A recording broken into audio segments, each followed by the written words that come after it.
You don't just feel tired, you feel quietly exhausted by your own life. Not the kind of exhaustion sleep fixes, the kind that sits behind your eyes when everything goes silent. The kind that makes you reach for your phone, another video, another distraction, anything to avoid being alone with your own thoughts. And if you're honest, you already know why, because when the noise stops, something uncomfortable starts speaking. Most people think they're running from the world, but you're not. You're running from yourself, from the person you might have become if you had made different choices, faced different fears, told the truth when it was dangerous, walked away when it was painful a century ago. A philosopher wrote that the greatest prison isn't built with walls, it's built with habits.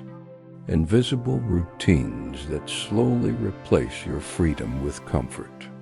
You wake up, you scroll, you work, you numb yourself, you repeat, not because you want to, but because it's easier than confronting the terrifying question underneath it all. What if I'm wasting my life? Nietzsche once warned that people don't reject truth because it's false. They reject it because it demands change. And change feels like a small death. To become someone new, you have to let the old version of you disappear. The insecure one, the passive one, the one who waited for permission. So instead, you escape not dramatically, quietly, respectably, socially acceptable forms of escape, endless entertainment, constant busyness, shallow conversations, chasing approval from people you don't even admire. You tell yourself you're just tired, just stressed, just waiting for the right time.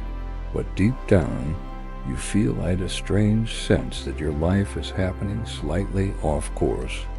Like you're living a version of your story that isn't the real one. Plato described ordinary life as a cave where people mistake shadows for reality.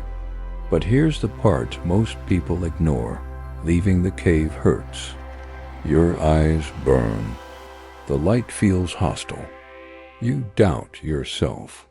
You want to run back to the familiar darkness where everything made sense. And many people do go back because the truth is uncomfortable. Clarity comes with responsibility.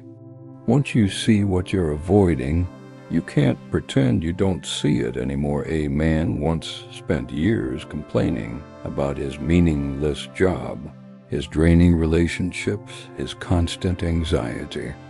He read books, watched lectures, searched for answers everywhere, except in the one place that mattered.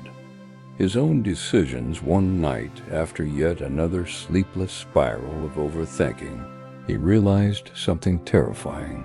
Nothing was trapping him. There were no chains, no locked doors, no hidden enemies controlling his fate. Just fear of disappointing people, fear of instability, fear of failing publicly instead of suffering privately, fear of discovering that he was capable of more, and then having no excuse not to try. That realization didn't feel empowering.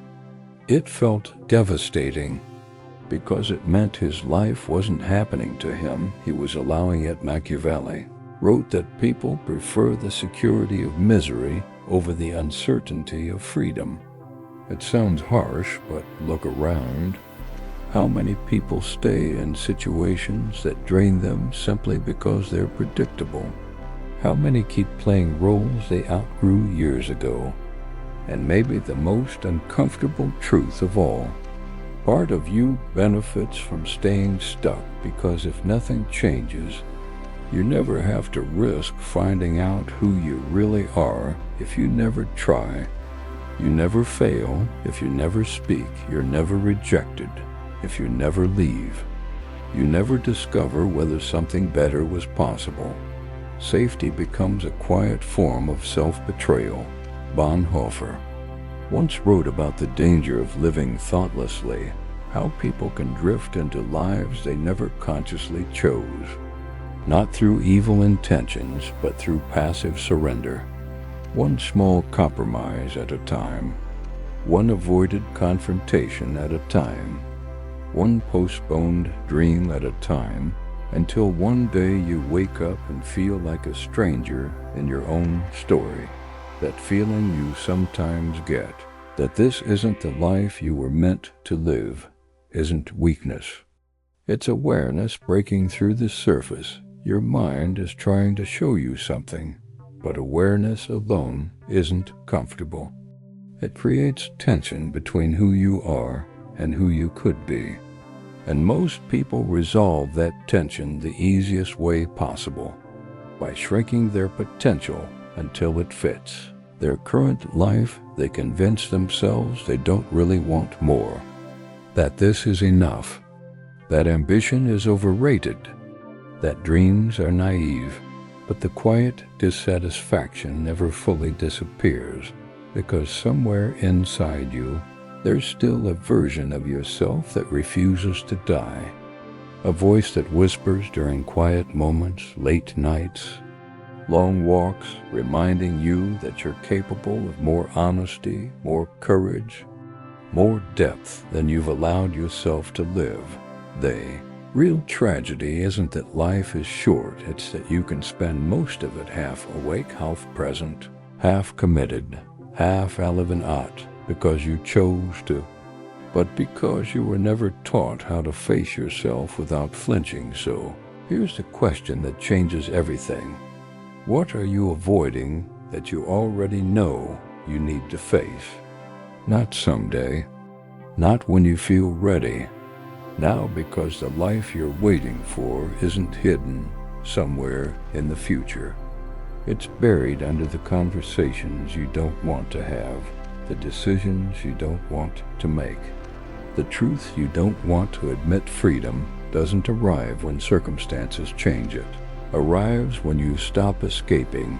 And maybe the reason this message found you isn't random. Maybe it's because a part of you is tired of running, tired of numbing, tired of watching your own life from a distance. You don't need another distraction. You don't need another explanation. You don't need permission. You need courage, the quiet kind. The kind that doesn't look dramatic from the outside. The kind that simply decides, in a small, invisible moment, I'm not going to abandon myself anymore, because the person you're meant to become isn't waiting somewhere else. They're waiting on the other side of the truth you keep avoiding, and the moment you stop running, you might finally meet them.